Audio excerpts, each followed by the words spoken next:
Un segundo más me soportan. Tengo que decir que tengo el placer. Si fuese a debatir con él, tendría el placer, pero bueno. Manuel de Campos, un amigo, juez de instrucción criminal y correccional número 5. Lo hablábamos recién antes de empezar, le decía cuál era la ventaja y lo lindo de haber trabajado con él durante muchos años, es que era un juez que no es juez. Es un juez que vino, se acercó a la oficina y dijo, yo necesito saber cómo pido esto, de qué hablo de esto es indubitable, esto es dubitable, y cuáles son los procesos, y quién sabe, y a quién le puedo preguntar lo que no sabés, y qué me pueden responder, y cómo tengo que repreguntar. Humildad.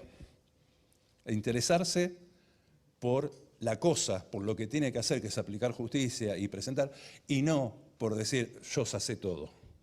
Entonces, con él pudimos trabajar mucho tiempo en, esto que hablamos, y la imagen forense, y si es una forencia lógica, si es física, y cómo me pueden trucar, si puede haber contraforencia, si uso IA, puedo desviar la IA en una investigación, o la puedo usar.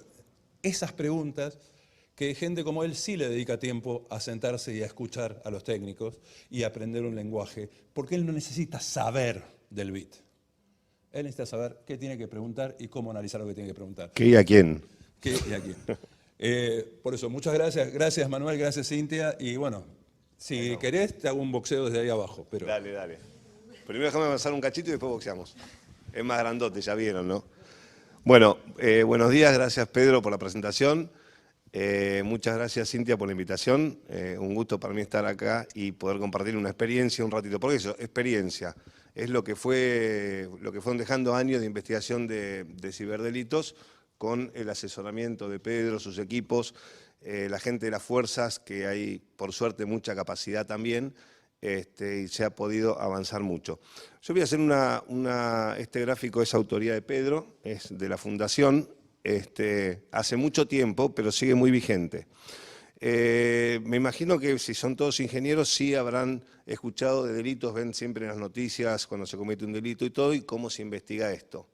Simplemente desde una escena del crimen, desde un hecho, se trata de determinar quiénes fueron los autores y quiénes fueron los responsables, ¿sí?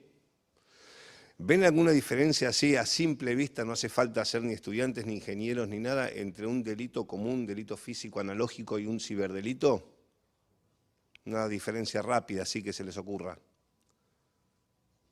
El ciberdelito ocurre en un espacio físico, por ejemplo, acá puede ocurrir, no sé, de golpe alguien le roba el teléfono a otro y sale corriendo. ¿Sí? ¿Qué hacen? Buscan a ver si hay una cámara, buscan quién conoce el que se lo llevó, a ver si el teléfono está activada la ubicación, ¿no? A partir de un hecho físico empieza una investigación. ¿Qué pasa con el ciberdelito? ¿Se comete también en un espacio físico? ¿Pueden ver lo que está pasando? No. ¿Y dónde se comete? En el espacio. O sea, no es un lugar físico. ¿Y cómo se comete? ¿A través de qué en el espacio? ¿No de datos? ¿Cómo ustedes interactúan en ese espacio? Con un teléfono, con un dispositivo, exactamente. Entonces, fíjense cómo con la aparición de Internet y del ciberdelito, que no está legislado en nuestro Código Penal, hay alguna referencia, dijeron no, por cualquier medio informático en las defraudaciones, pero específicamente no legislaron, nos surge un paso nuevo que tenemos que dar. Antes era de la escena del hecho a determinar responsable. Ahora, primero, hay que determinar mediante qué dispositivo. O sea, no podemos identificar directamente a una persona, tenemos que buscar mediante qué dispositivo se cometió ese delito, se accedió al ciberespacio para cometer ese delito, ¿sí? Entonces, ahí ya hay un cambio rotundo en la forma de investigar el delito físico del ciberdelito. Y otra cosa importante de destacar es que desde el Código de Hammurabi, ustedes no sabrán qué es eso, pero es el primer código hace como 2000 años del Código Penal, los delitos fueron siempre los mismos, según las civilizaciones y según los lugares, por ahí cambiaban los nombres, fraude, estafa, pero los delitos, las conductas típicas siempre fueron las mismas, hasta que apareció Internet. Y ahí se trastocó todo. De 2000 años de mismos delitos, apareció Internet y cambió todo. Y cambió entonces también la forma de cometer delitos, la forma de cometer ciberdelitos, de cometer delitos comunes a través de medios informáticos, los delitos ciberasistidos, y eso trajo aparejado un cambio en la forma de investigación. Entonces, primero hay que determinar, antes de ir a tratar de buscar un responsable, cuál fue el dispositivo que se utilizó. Y acá voy bastante rapidito porque yo quiero llegar en el tiempo, antes que me empiecen a correr, con los 3 temas que había dicho. Primero, investigación de ciberdelitos, que quiero hacer algunas consideraciones generales. Después, el tratamiento de la violencia digital. Y finalmente, la utilización de medidas especiales que mucha gente en el imaginario o en el mito popular les tiene miedo porque serían, vamos a ver, hipótesis, es un tema a debatir, que ahí sí, como dice Pedro, por ahí boxeamos, serían muy invasivas de la privacidad, ¿sí? afectarían la intimidad de las personas. Pero ya lo vamos a ver y vamos a ver comparando con medidas que hoy tenemos vigentes para investigar los delitos comunes. Vamos a hacer una enumeración rápida. Acá tenemos algunas formas de identificar la terminal desde la cual se cometió un delito, ¿sí? Cuando diga delito va a ser de acá en más, ciberdelito es algo que aclare lo contrario, así hacemos más rápido. Por ejemplo, a través de la IP de la cual se comunicó ese dispositivo. Ese es un dato que nos puede ser de utilidad. Esta es una enumeración que no es taxativa, ¿sí? Puede haber otras maneras. A través de la MAC address, esto en ingeniería no vale la pena que aclare yo como abogado estos términos que ustedes los van a conocer mejor que yo.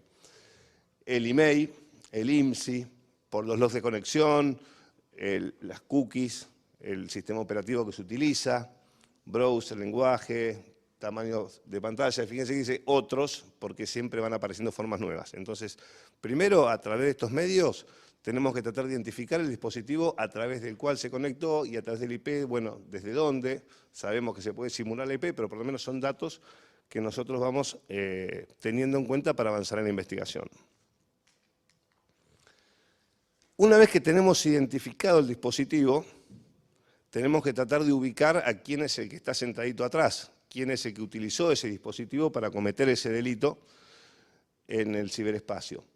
Y acá no es que tenemos la facilidad que tenemos hoy en día en un delito físico, por ejemplo, levantamos un rastro de una escena, lo procesamos y podemos tener el perfil genético de la persona, o una huella dactilar que haya quedado nos puede llevar a identificar una persona. Acá tenemos métodos que, como decimos con el delito físico, y después les voy a traer un parangón para que quede claro el concepto, tenemos métodos de identificación y de descarte. Estos métodos son de descarte. Ahora después que los veamos, les voy a poner un ejemplo en comparación con el delito físico para que vean bien conceptualmente la diferencia entre los métodos de descarte y los de asociación. Bueno, para identificar el usuario podemos ver el nombre de sesión que utiliza, los apodos, las cuentas de correo, mensajería instantánea, las redes sociales. A veces cada vez son más sofisticados y cada vez cometen menos errores, pero cometen errores. Entonces utilizan un seudónimo, pero dejan abierta una dirección de mail en algún lado, ¿sí? O la asocian a alguna actividad que hacen y eso nos puede dar un dato. Las conexiones a carpetas en la nube. Vemos que es un usuario que no tenemos identificado, pero se conecta a una carpeta que se conecta a otro usuario. Entonces podemos pensar, bueno, es la misma persona y en este otro sí están los datos, por ejemplo. Los backups, bueno, el autocompletar formularios y passwords. O sea, hay mucha, obviamente que ya la gente que se dedica a eso ya no lo hace más. ¿Alguno de ustedes sigue usando el autocompletado de formularios y passwords? ¿O ingresa cada vez? Está bien, yo sugiero que no, que hay que tomarse el trabajo de cada vez que uno tiene que ingresar. Sí.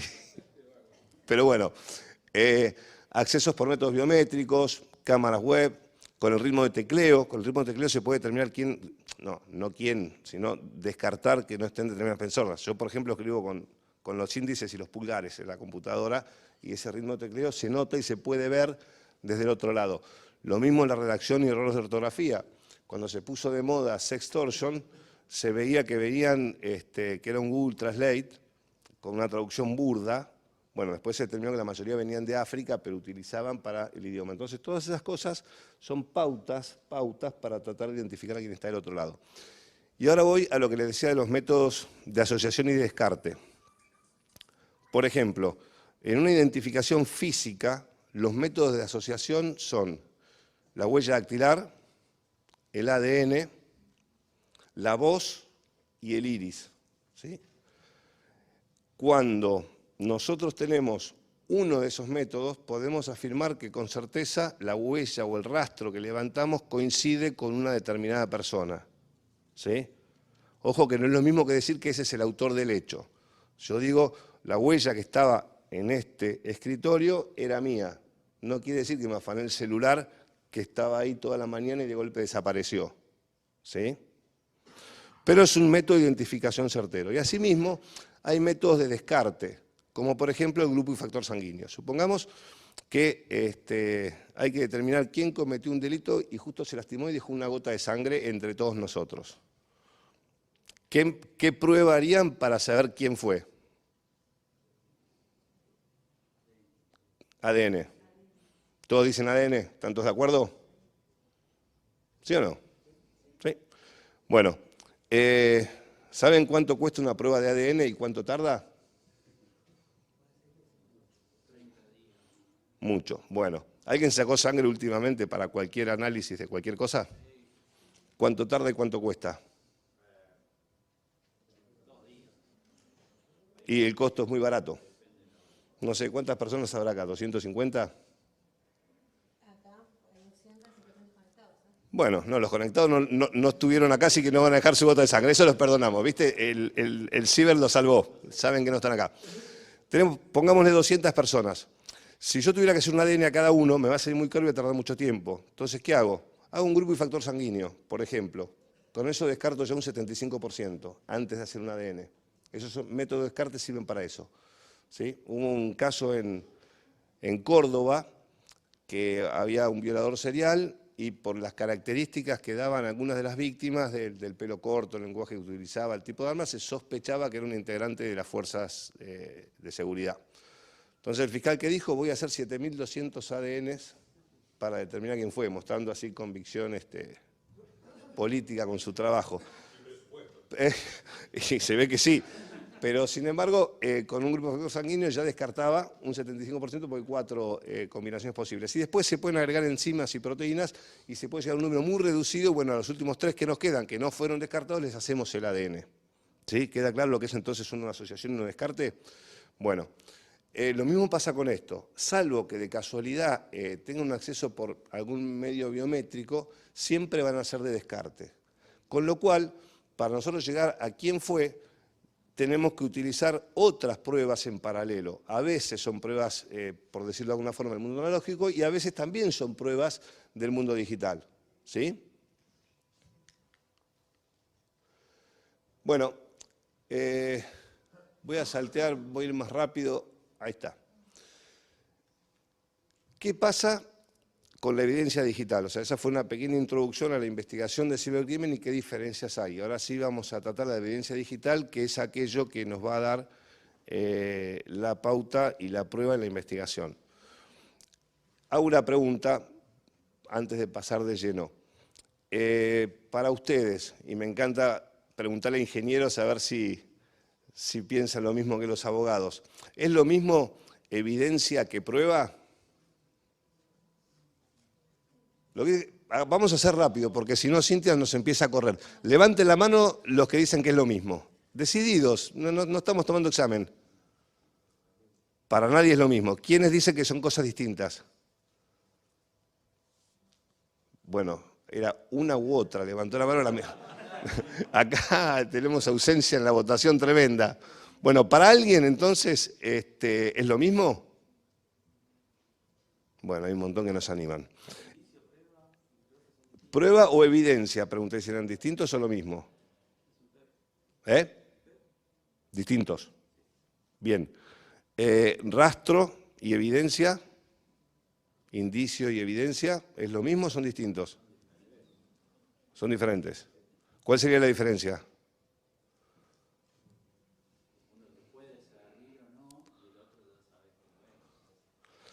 Bueno, vamos para ir más rápido, vamos a decir la diferencia. y voy a un delito físico, ¿no? Y pongo un caso que me quedó grabado por unas cuantas cosas de hace como 30 años que todavía no se utilizaba el ADN así, estaban empezando los primeros experimentos.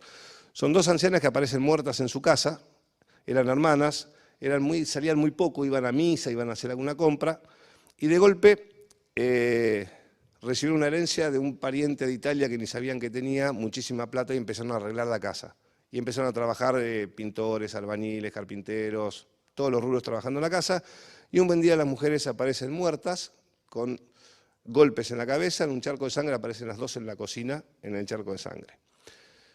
Y en la escena secundaria, o sea, se hace una escena primaria, una escena secundaria, que es alrededor de la casa, aparece un martillo con una mancha y con un pelo. ¿Eso qué sería?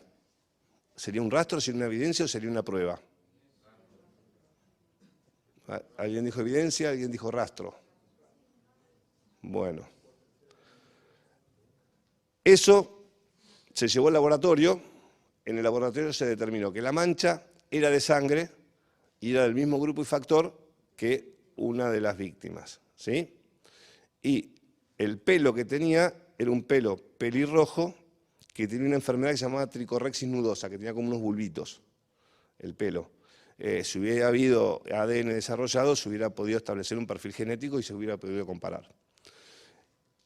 ¿Qué es eso, ese estudio de laboratorio? ¿Es rastro, es evidencia o es prueba? Cuando determina que es un pelo con estas características y que es la sangre que corresponde a la víctima.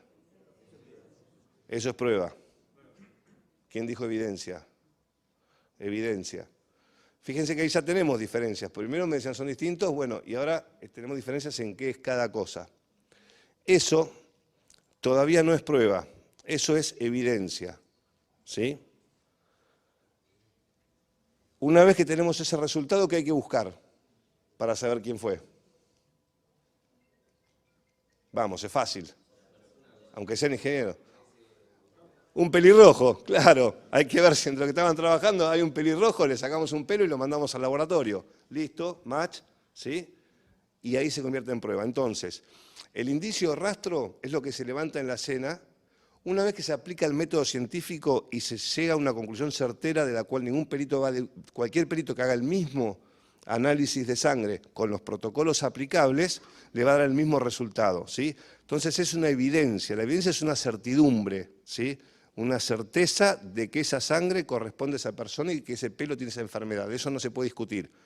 Pero todavía no nos prueba nada. Sí, tenemos un pelo con esto y esto. Cuando yo comparo y justifico la verdad en la resolución final, en la sentencia, diciendo sí, era esta persona porque hicimos esta prueba de laboratorio y utilizo esa evidencia para justificar mi resolución, ahí se convierte en prueba. Estoy probando con esa evidencia que viene de ese rastro el delito que cometió la persona. ¿Sí? Bueno, ¿qué pasa acá en la investigación de cibercrimen y en la evidencia digital? No hay rastros del estilo de los indicios. Cuando uno va a buscar información en Internet, hay evidencia. ¿Sí? Por ejemplo, Pedro, no sé qué, si me manda un WhatsApp diciendo, che, hacé la corta, va a quedar un registro de ese WhatsApp que él me mandó, y yo voy a poder ir a buscar esa evidencia en una investigación, ¿sí? O si yo desde un dispositivo me conecté con una cuenta de un banco e hice una operación, va a quedar un registro.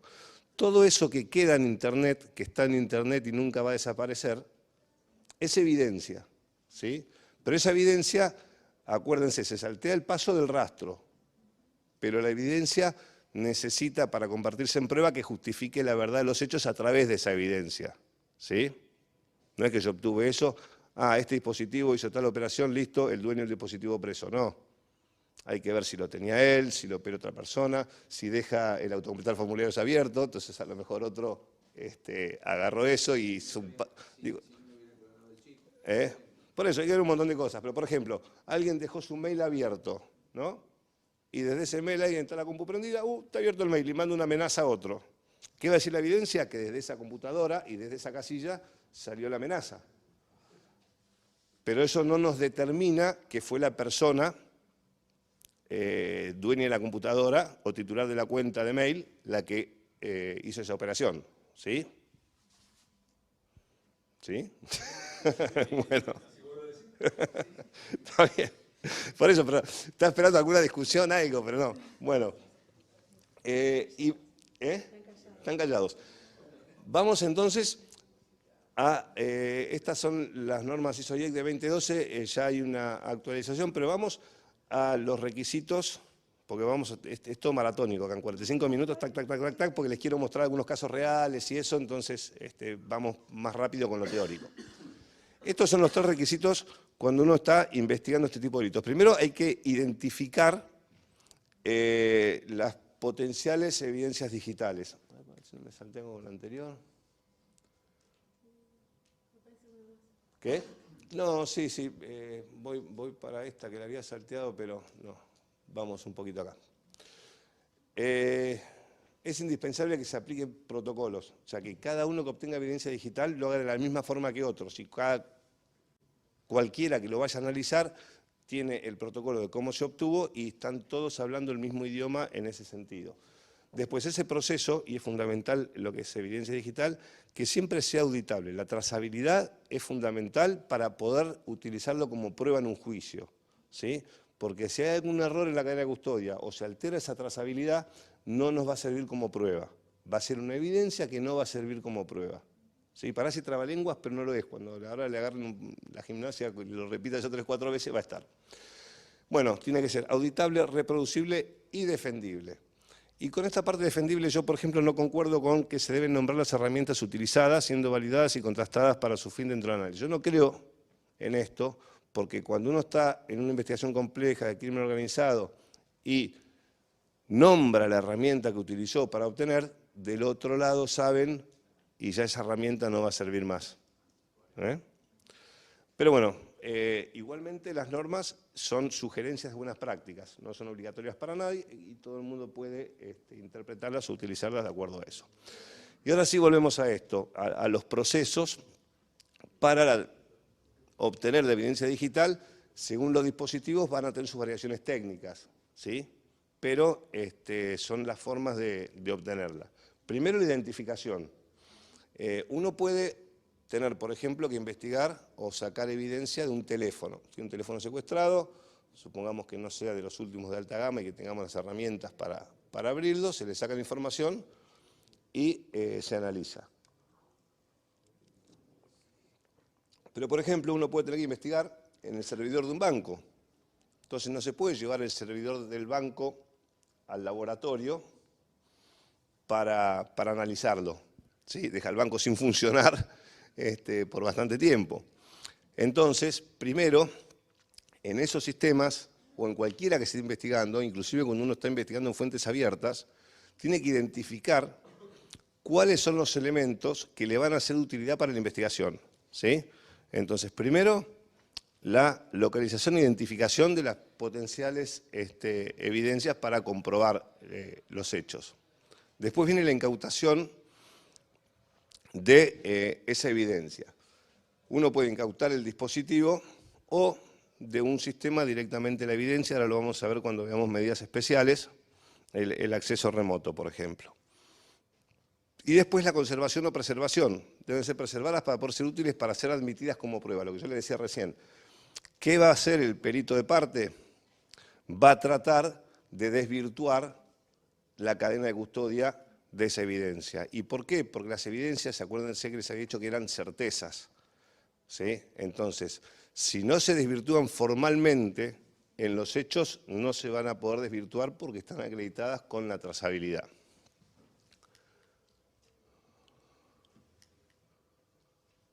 Bueno, esto, Pedro, sabés que todos los años digo hay que cambiarlo, Pedro es uno de los autores, pero no se modificó desde que se hizo. Sigue la situación igual, no progresamos nada, entonces lo podemos seguir utilizando. Y acá me voy a referir un poco a las medidas especiales y la obtención de evidencia, como había hablado recién. Fíjense, esto se hizo con los países de habla hispana. Primero, hablábamos de la tipificación de delitos informáticos. Hay escasa jurisprudencia, en algunos países es diferente la terminología y el alcance de las conductas. Habló, vos, no me acuerdo si Agustino o Pedro, sobre Budapest. ¿Alguien dijo? Pedro. Bueno, Fíjense la importancia de la terminología y el alcance de las conductas. Para ser parte, Argentina adhirió el segundo protocolo, para ser parte hay que tener una legislación estándar con el resto de los países, ¿sí? Hubo que actualizar, en parte se hizo lo mínimo indispensable para poder entrar al estándar de Budapest, y uno de los requisitos es que las conductas sean tipificadas, sean las mismas en los países. Si yo, por ejemplo, le quiero pedir una información a otro miembro de Budapest, pero que en su país la conducta que yo estoy investigando no es delito, no me va a pasar la información por unas condiciones de que sea delito en los dos países. ¿Sí? Y les pongo un ejemplo acá con ¿cómo? Bueno, grooming con Bolivia. Por ejemplo, les pongo uno más simple y que es conducta parecida, digamos, no semi. El acceso no autorizado a un sistema. En Argentina el acceso no autorizado a un sistema es delito, ¿sí? Pero otros países exigen que además causen un daño informático o extraigan información, ¿sí? No alcanza con el solo hecho de ingresar al sistema. Entonces, supongamos que nosotros tenemos que pedir información a un país que requiera este segundo requisito, que además de ingresar se cause un daño informático. El nombre del delito va a ser el mismo, acceso no autorizado a un sistema, pero la conducta es distinta. Entonces yo le voy a pedir información y el otro país me va a decir, no, en mi país no es delito, ¿sí? Entonces fíjense por qué es importante, no solamente que coincidan las conductas, sino que coincidan los nombres. La conducta tiene que ser la misma. Acá coincide el nombre, pero la conducta es distinta, ¿sí? Y eso puede ser un obstáculo para el tratamiento. Después, la mayoría de los países han pasado a tipificar las conductas del mundo analógico al mundo digital. Como les decía hace un ratito, a la estafa le agregaron el inciso 16 y dice por cualquier medio informático. Pero la estafa tiene un requisito, que si hay algún abogado penalista acá lo va a saber, que es que la disposición patrimonial la hace directamente el damnificado. Entrega voluntariamente, pero con la voluntad viciada por el error, ¿sí? Si a uno le vacían la cuenta a las 3 de la mañana. Entrega de dinero, de plata o de un bien que obtiene el estafado. Sí, gracias. Así lo aclaramos. A veces me olvido que estoy en una facultad de ciencia, de ingeniería y no de abogacía. Entonces, perfecto. ¿Sí? La entrega es voluntaria. Ahora, cuando ustedes se van a dormir con 1 millón de pesos en su cuenta y se despiertan y no hay nada, no hay una entrega voluntaria. En realidad falta un elemento del tipo penal de la estafa, y algunos lo han planteado. Entonces, no es que todas las conductas quedan abarcadas por agregar un inciso que diga "y o" por cualquier medio informático. No es lo mismo. Pero bueno, estamos un poco atrasados, pero vamos en eso. Después, muy pocos países tipificaron conductas del mundo digital únicamente. En general, el grooming y el ciberbullying, ¿por qué? Porque es políticamente correcto. Entonces, eso sí, hay que ponerlo rápido, pero no se toma el trabajo de analizar todos los delitos. No sé si alguno conoce código de otros países. Vos, Saúl, seguramente sos que más estudioso de eso. ¿Ransomware en qué países está tipificado? ¿En muchos países está tipificado el ransomware? No, solo en algunos. Solo en algunos. Por ejemplo, y es un delito de los que más pega, ¿sí? Entonces, estamos también atrasados con eso. Y finalmente, la actualización constante de códigos penales y procesales. Es muy difícil, como les decía antes, un código que no cambia en 2000 años, los mismos delitos, puede haber una leve modificación, pero acá constantemente va habiendo modalidades nuevas. Si supongamos que hacemos una tipificación con el fraude informático a través de un sistema, con ingresos, de golpe el del otro lado va a decir, pero si yo le agrego esta cosita, queda fuera de este tipo penal. Entonces ese cambio es constante. Nosotros estamos mentalizados a que los códigos se reforman cada 50 años y el proceso de reforma dura 6 años. Y después cambia de gobierno y dice, no, pero yo pongo otro código mío. O se hacen tipos penales amplios o se tiene que estar modificando constantemente cada vez que aparece una nueva modalidad de cometer ese tipo de delitos. Pero esos cambios constantes, ¿no va a afectar a la persona? Una persona hace algo sin querer que antes era legal y pasó a ser ilegal y termina comiéndose un garrón que fue de manera inconsciente. A ver, paremos un cachito. Yo hago algo sin querer que antes era legal y ahora es ilegal. Ahí primero dudo mucho del sin querer, ¿no?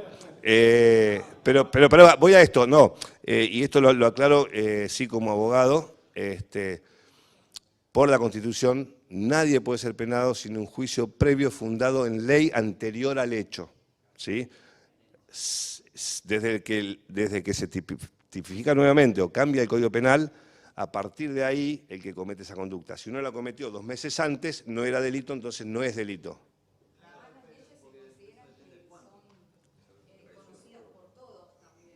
Claro, nadie puede decir, no sabía no sabía que el grooming era delito y estaba en el Código Penal. Pero bueno.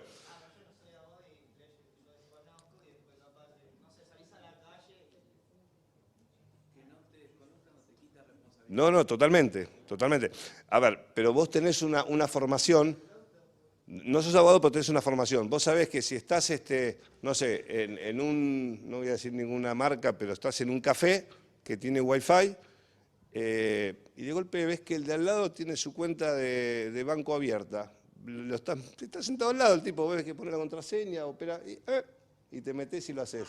Bueno, es que es obvio en todos. O sea, si vos ves que es dudoso, que te estás quedando con un provecho, o no sé, o le cargas un café a la cuenta del otro. O sea, son cosas que por ahí vos no sabés si es delito o no. Pero supone que una persona honesta no va a hacer esas cosas que puede percibir que moralmente no están bien. No, pero viste como constantemente cambia la ley y todo eso. Ahora se me ocurre un ejemplo, estoy hablando de algo. No, está bien. Igual me parece que no lo veo como excusa, pero ahora seguimos avanzando y después si querés lo vemos. Bueno, y ahora justamente quería hablar de las medidas especiales y después les voy a mostrar un par de casos. ¿Cómo vengo de...? Muestro los casos. Bueno, déjame, me refiero a estas y muestro los casos y después terminamos. ¿Qué opinan de estas medidas que ustedes están viendo acá abajo? Agente encubierto digital, agente revelador, allanamiento virtual o remoto, ciberrastrillaje. Alguien que me diga algo de esto. ¿Están de acuerdo, por ejemplo, con un acceso remoto? ¿Qué sería un acceso remoto? Se supone que son técnicos, ingenieros, que nos digan algo. ¿Para qué? Por ejemplo, Pedro me amenaza por WhatsApp, me pone Manuel, te voy a matar. Yo hago la denuncia, voy con mi celu y digo, miren, del chat que dice Pedro, te voy a matar por WhatsApp. Al juez, el fiscal que le toque, va a empezar a investigar, va a ver que efectivamente vino de ahí, hará alguna medida para ver, no sé si tiene la ubicación activada, a ver dónde está Pedro, a ver qué antena se activó, si efectivamente está la misma antena de acá, posiblemente haya sido, y si considera que es suficiente, puede ordenar que mediante un software determinado, con un agente designado, se ingrese remotamente al teléfono de Pedro a ver, con el parámetro de búsqueda en WhatsApp, la frase Manuel te voy a matar, a ver si la encuentra. Si la encuentra, la trae. De todo eso queda trazabilidad. Eso sería un acceso remoto, ¿sí? Ingresar a un sistema de una persona imputada con una orden de juez para obtener evidencia digital. Ahora explicado, vuelvo a la pregunta. ¿Les parece bien? ¿Les parece utilizable? ¿Que puede ser útil? ¿Afecta a la privacidad? ¿No afecta a la privacidad?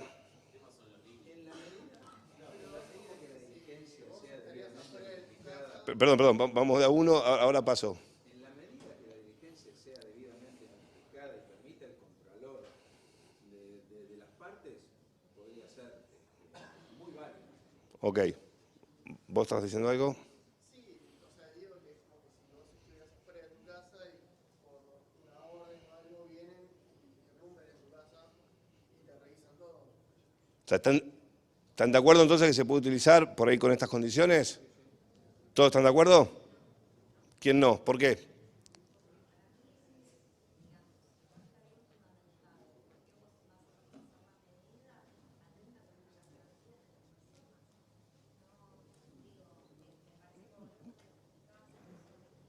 Bien, te hago una pregunta. Vos decís atenta contra las garantías de las personas, ¿sí? Concretame, ¿contra qué garantía? Vos no podés plantear genérico, tenés que decir, me afectó esta garantía en concreto de esta manera.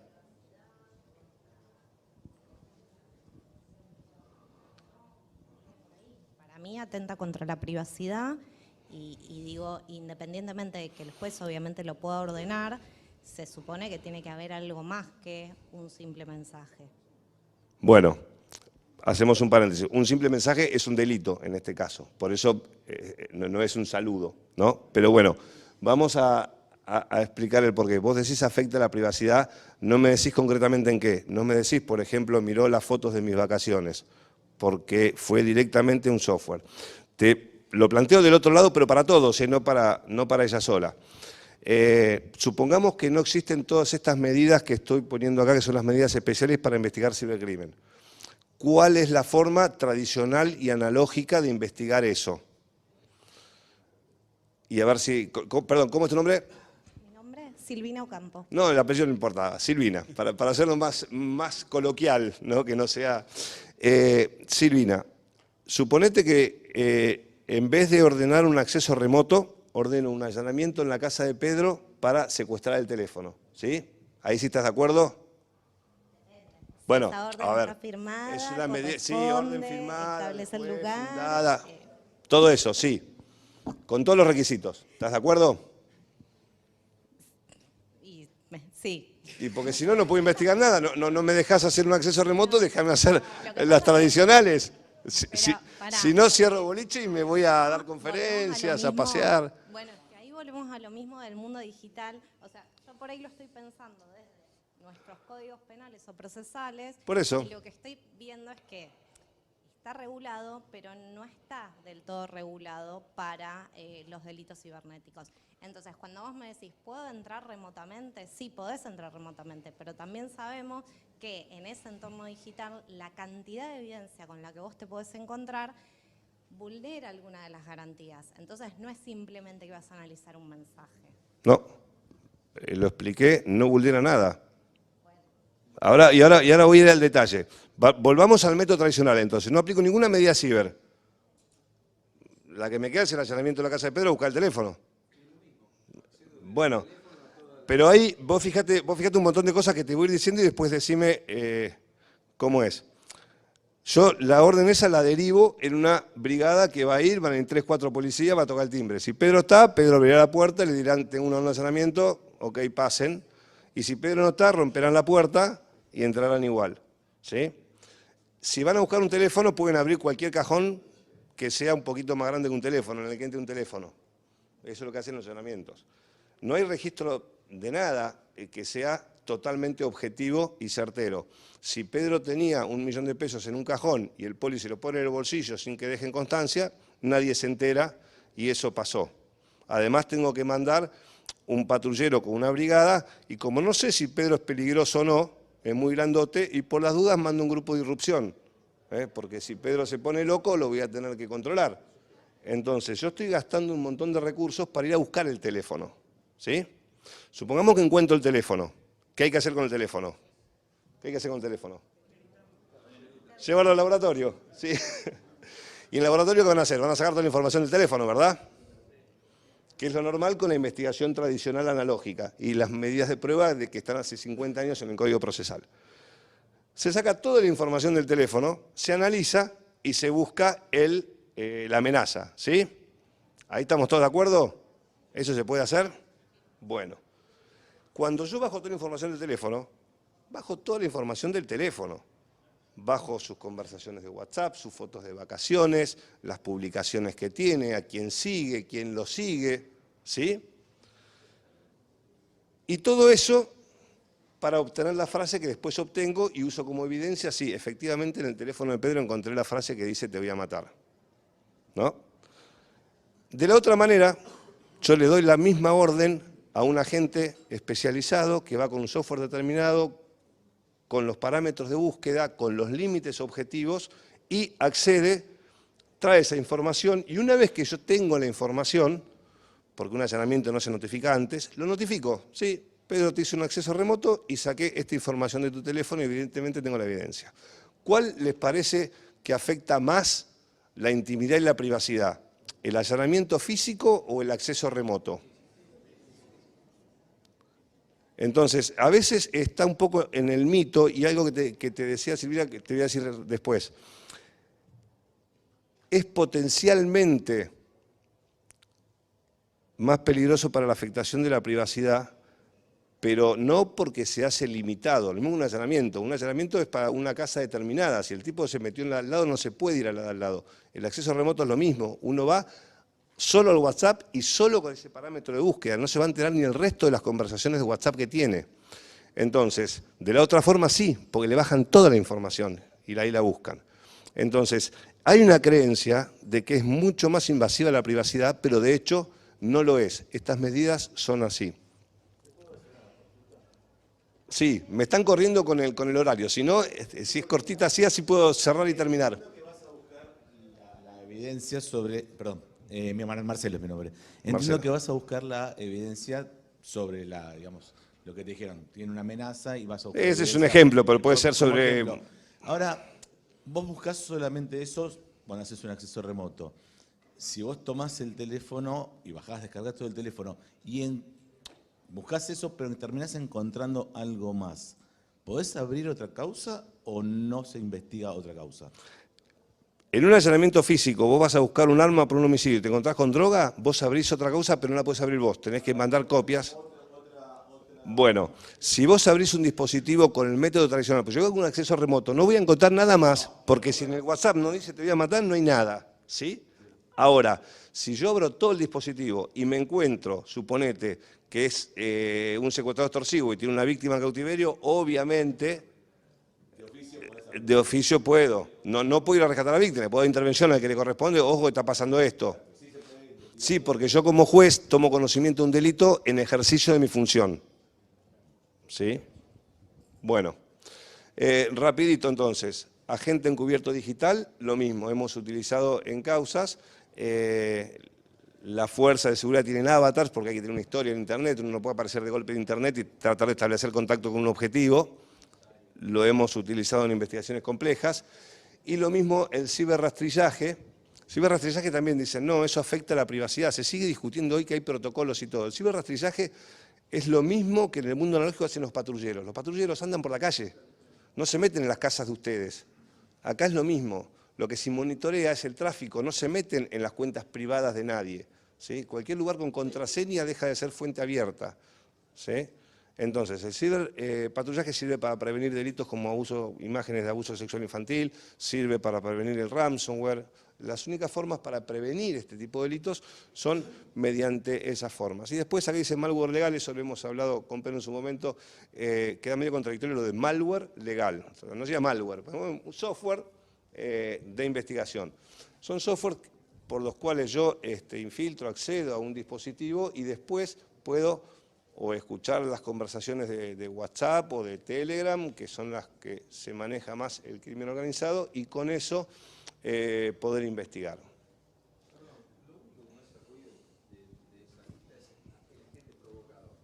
Bueno, buenísima pregunta, buenísima pregunta. Ahí está puesto así porque el agente provocador en realidad está prohibido.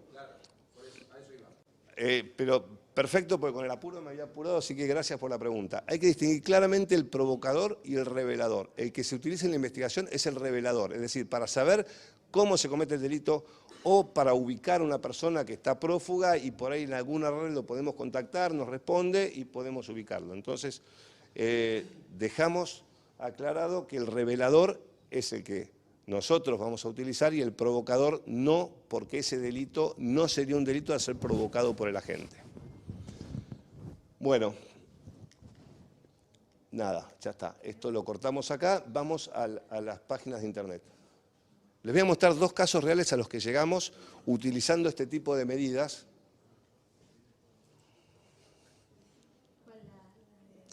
¿La del estafador o la de los teléfonos? La que te guste.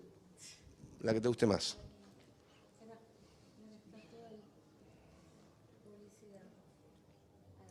¿Sacaste la publicidad? No está en pantalla, no sé.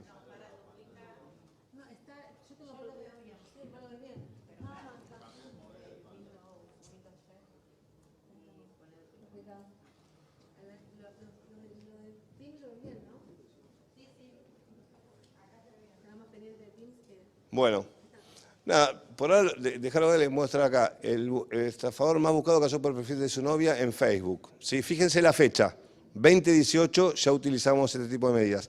Esta es una causa que había una banda que falsificaba tarjetas de crédito, las clonaba, pero se dedicaban a todo tipo de delitos. O sea, hacían robos a transportes de correo y después sacaban todo lo que podían. De hecho, hicimos los allanamientos, detuvimos a toda la organización y nos quedó prófugo el jefe, ¿sí? Que era un cubano mexicano. Acá me interesa que vean la fecha y después si podemos bajarla un poquito más, a ver si llegamos a la parte de a ver por ahí. Ahí. Cubano, pasaporte mexicano, cabeza de una organización criminal dedicada a falsificar tarjeta de crédito y licencia a conducir, documento de identidad, o sea, de todo. Y fíjese en el párrafo de abajo que se le secuestraron ahí 234 tarjetas sin bandas magnéticas, impresoras, tenía escopeta, fusil, rifles, chalecos tácticos, cuando hicimos el allanamiento. ¿Y cómo lo encontramos? Teníamos intervenido un teléfono de él desde que quedó prófugo, ¿sí? Nosotros ya en esa época interveníamos en las redes sociales asociadas a los números de teléfono. En un momento dado determinamos que el teléfono de él se comunicaba muy seguido con otro y el de él dejó de transmitir. Entonces intervenimos el otro con las redes asociadas. Después determinamos que ese era de una novia que tenía. Pero, ¿qué hizo la novia? Subió una foto de los dos juntos a Facebook. En aquel momento, por default, las fotos iban con metadatos. Entonces, como estaba la red intervenida, los agentes de la división correspondiente me avisan, che, mirá, subí una foto acá, las geolocalizaciones en Cañuelas, en una quinta, fueron a comprobar, estaba allanamiento, detención y ahí secuestramos todo esto. Así que fíjense cómo una intervención de una red social nos dio la pauta para agarrar a esta persona, que fíjense lo peligroso que era, no solamente, o sea, uno puede pensar, bueno, pero era un estafador, no. Fíjense el arsenal que tenía porque era, digamos, un organizador de crimen organizado. Redundante. Vamos al otro. A ver si podemos ver ahí que se vea la fecha.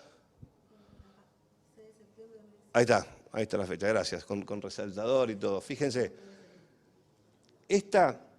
habían hackeado la red interna de la empresa Movistar, tenía un convenio con una empresa determinada, ya dije la marca Movistar, voy a decir la otra, Coca-Cola, ya está. Mediante el cual Coca-Cola se pronuncia diciendo nosotros usamos tales teléfonos y Movistar decía nosotros comunicamos a Coca-Cola, ¿no? Entonces les daban los teléfonos gratuitos en comodato, lo que pagaba la empresa era el servicio, pero hacían una acción conjunta de marketing. ¿Qué hizo esta gente? Mediante un sistema de SQL injection entraban al sistema SQL.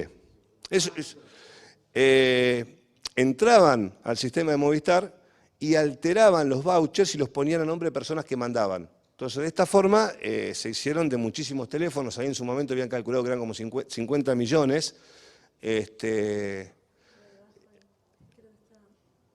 No, un poquito más arriba estaba. Sí, 50. Bueno, ahí nos secuestramos todos porque secuestramos, no me acuerdo, ahí está el número, pero secuestramos muchísimos teléfonos que coincidían en el email, pero muchos ya los habían vendido y algunos los habían contrabandeado a otros países. Pero bueno, con la ayuda de la empresa pudimos investigar haciendo obviamente accesos remotos a los sistemas de los investigados. Se hicieron allanamientos simultáneos en Salta, en Tucumán, en provincia de Buenos Aires y se detuvo a toda la banda completa y se recuperaron muchísimos teléfonos. Y después tengo 2 minutos más para mostrar los gráficos.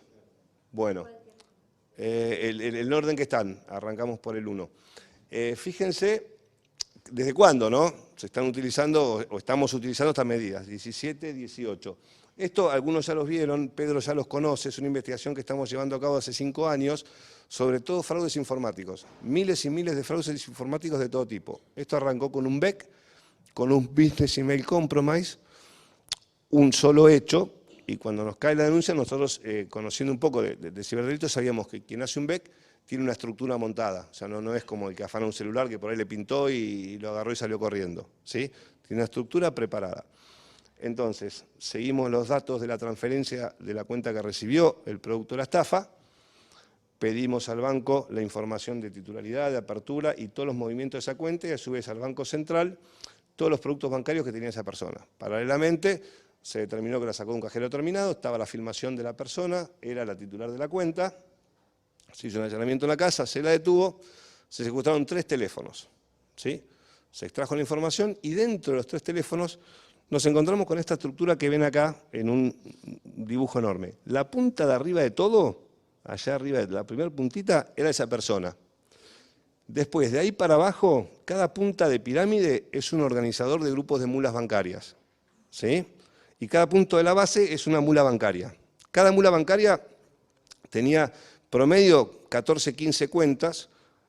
Una de las personas que llegamos a detener tenía 72 cuentas bancarias puestas al servicio de esta organización criminal.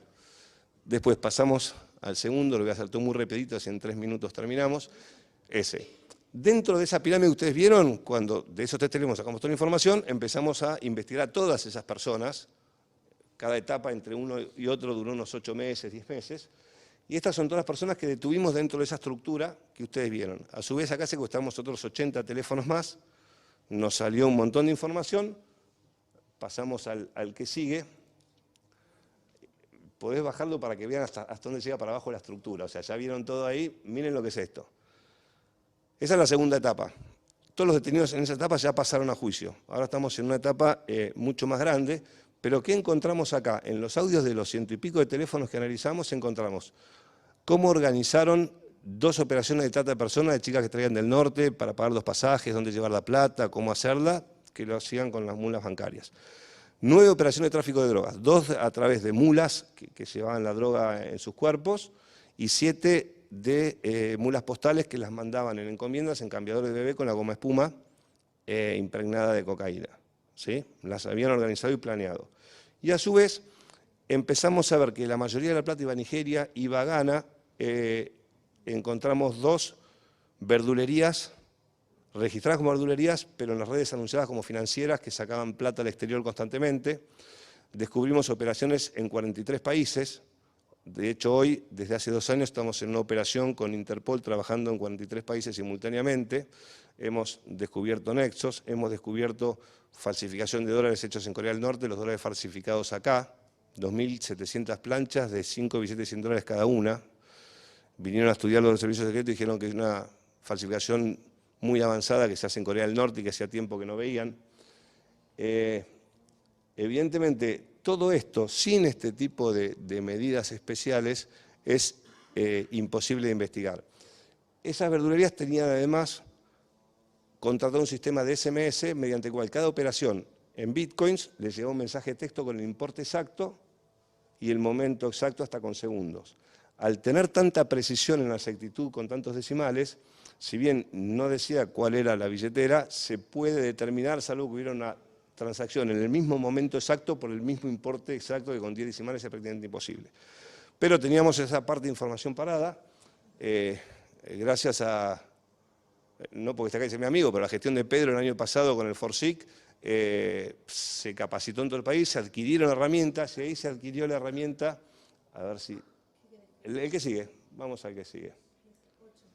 Exactamente, vamos a ir rapidito. Sí, está por ahí muy clarito, de Chainalysis para seguir el movimiento de las billeteras. Algunos exchanges ya les habíamos pedido información sobre las 4 billeteras que teníamos, miren, las 4 que teníamos nosotros secuestradas en los dispositivos son estas de acá. Y después, por favor, llévala para allá para que se vea todo lo que viene para acá. Todas las medidas especiales que vieron antes las utilizamos en esta causa. Nos faltaba esta parte. ¿Qué pudimos determinar? Primero teníamos información, volvió por fuera el tamaño natural. Teníamos información, uno de los exchanges nos informó 900 y pico de operaciones hechas desde estas billeteras, transferencias a billeteras. Ustedes saben que las billeteras tienen un riesgo en su clasificación internacional. Tenían todos riesgo 8 o 9, que era tráfico de drogas y terrorismo. O sea que además determinamos que financiaban terrorismo y en esas líneas que salen hacia la derecha se pudo determinar que hacían compras de Crime as a Service en la dark web, hacían compras de paquetes de crédito, y además, bueno, vinculadas con, no voy a decir cuál es la organización, pero con una organización terrorista concreta que opera en Nigeria, y también se pudieron determinar vínculos entre, pero vínculos directos de transferencias con nuestras 4 billeteras, con las de operaciones realizadas en Sudáfrica y en Australia, donde también detuvieron gente de esta organización. Todo utilizando estas medidas especiales. Si nosotros no podemos utilizar medidas especiales, investigar avanzar contra estas organizaciones criminales tan grandes, tan desarrolladas y con tantos medios sería prácticamente no, sería imposible. Es la única forma. Así que bueno, sobre todo ustedes de la ingeniería, desde los sistemas, tienen muchísimas posibilidades de aportar con esto. Y no lo personalizo en Silvina, que me encanta que lo hayas planteado, hay que abrir un poquito y empezar a pensarlo por ahí desde otro punto de vista y ver a qué nos enfrentamos. Entonces, si no, afecta la privacidad, porque esta gente trata chicas, droga, terrorismo, matan gente. Entonces, la única forma es utilizar este tipo de medidas. Cuando hablamos de cibercrimen, no es el que me hizo una estafita y me sacó un crédito con mi cuenta. Todo este cibercrimen está organizado y lo que antes eran delitos separados, crimen organizado hacia tráfico de drogas, hacia esto no. Ahora financian todos los delitos graves de crimen organizado que hay por el mundo. Así que pensémoslo desde ese punto de vista y perdamos el miedo a la utilización de todas las medidas especiales. Bueno, muchas gracias.